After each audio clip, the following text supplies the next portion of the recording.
Petersburg has always been at the crossroads of American history. Its early railroad network made the city a transportation and trade hub, dating all the way back to the Civil War era. Its river, the Appomattox, lies on a fall line, literally the transition between the rolling hills and coastal plain. And Petersburg's black history is both rich and deep. On Pocahontas Island once stood one of the nation's largest free black settlements. So in a city accustomed to seeing its fair share of transformational racial and economic developments, there's now a new issue straddling its boundaries that's got plenty of residents here fired up. My first thought, I got angry. I'm a little teed about it now because I had no idea that this was going on. Actually being taken out of one district and put it into another district without having any say-so at all. Again, it's not, it's more like a dictatorship.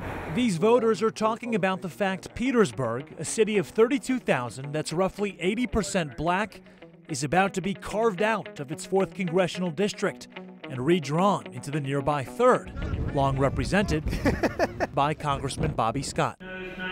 It's part of a process called redistricting, performed by Virginia's General Assembly every 10 years, that's intended to keep up with population changes and, through the Voting Rights Act of 1965, ensure that minority voters have fair representation in government. I mean, the numbers just didn't make any sense. Congressman Scott's district is already the only district in Virginia with a majority of black voters. In fact, about 53% who meet the voting age.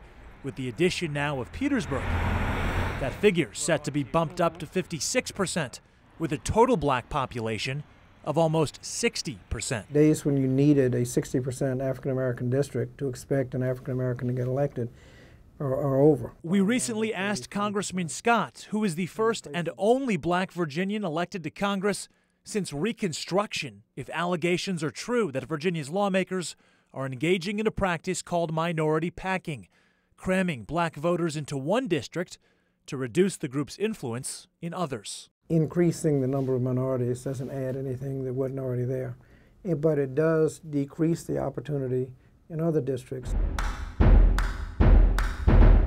A 10-term congressman, Scott won his district with 70% of the vote in 2010. No formal candidates even opposed him in 2006 or 2008. Now, the Democrat will add Petersburg to his district, a locality that supported President Obama with 88% of its vote in 2008.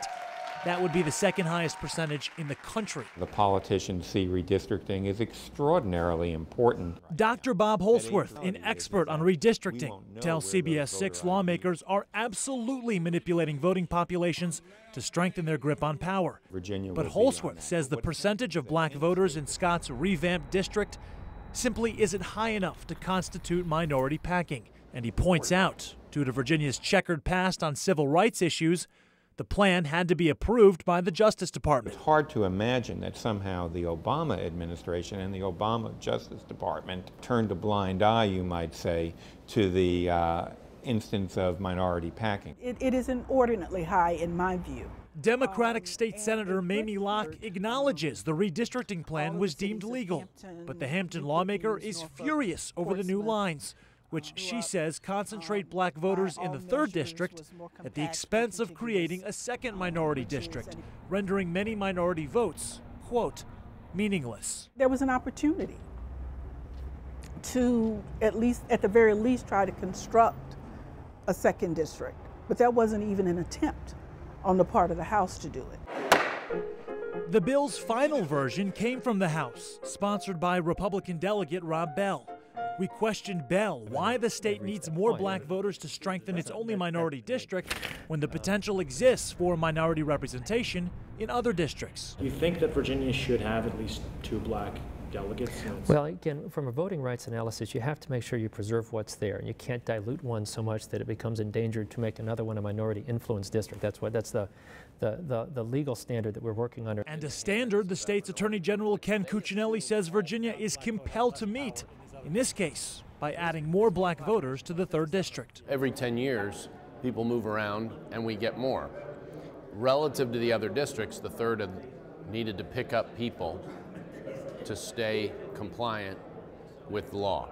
Suggesting that more minority population is needed in that district for the minority population to be able to elect a candidate of choice, I don't think is not legally required.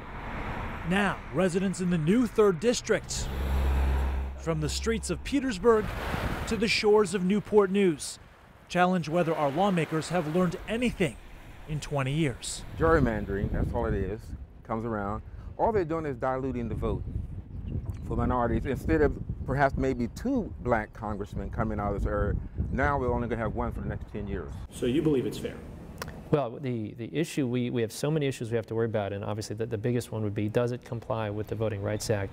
However the redistricting issue gets resolved, either through legal challenge, They've redrawn the lines again. more minority representation, or a change in our perception of race and politics, the debate promises to add another chapter to the city's already historic past.